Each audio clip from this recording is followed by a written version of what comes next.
नमस्कार, मैं शालिनी और आप देख रहे हैं न्यूज़ 1 टुडे। आइए बढ़ते हैं आज की बड़ी खबर की ओर।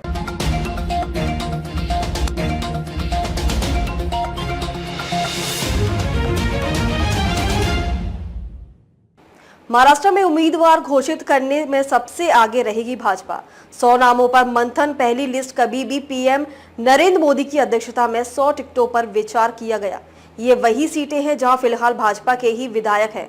पार्टी को लगता है कि पहले उन सीटों पर कैंडिडेट्स तय कर लिए जाए जहां अपने ही विधायक हैं। ऐसा इसलिए क्योंकि रिपीट होने वालों को भरोसा मिल जाए कि वे चुनाव में उतर रहे हैं।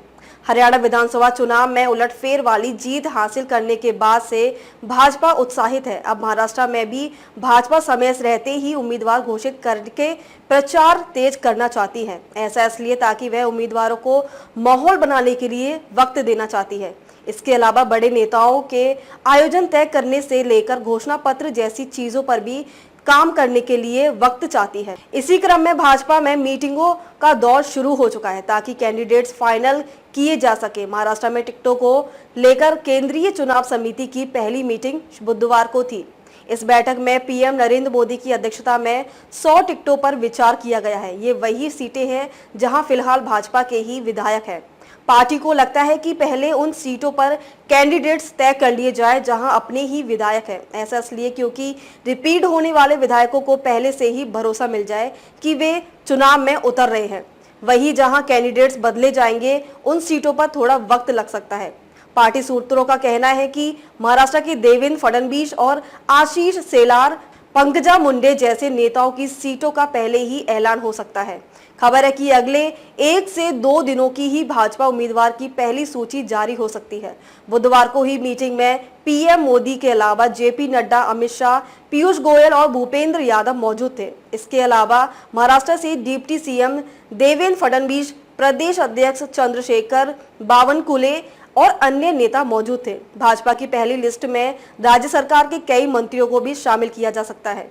इसके अलावा सीट शेयरिंग पर भी मंथन चल रहा है। अब तक मिली जानकारी के अनुसार कुल 22 सीटों पर भी अब तक भाजपा, शिंदे सेना और अजित पवार की एनसीपी के बीच मतभेद है।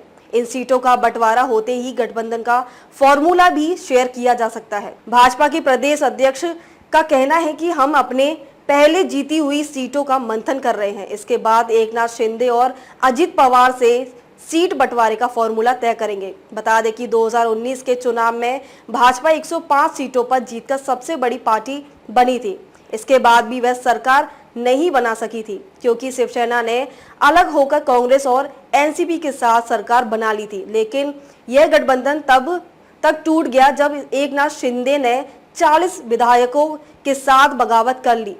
तब से वे राज्य के सीएम हैं और भाजपा के senior leader Devendra Fadnavis deputy CM बने हुए हैं। राज्य में 20 नवंबर को वोटिंग होनी है और 23 नवंबर को परिणाम घोषित होंगे। अब तक के लिए बस इतना ही। फिर होगी आपसे मुलाकात। तब तक के लिए नमस्कार और देखते रहिए न्यूज़ 1 टुडे।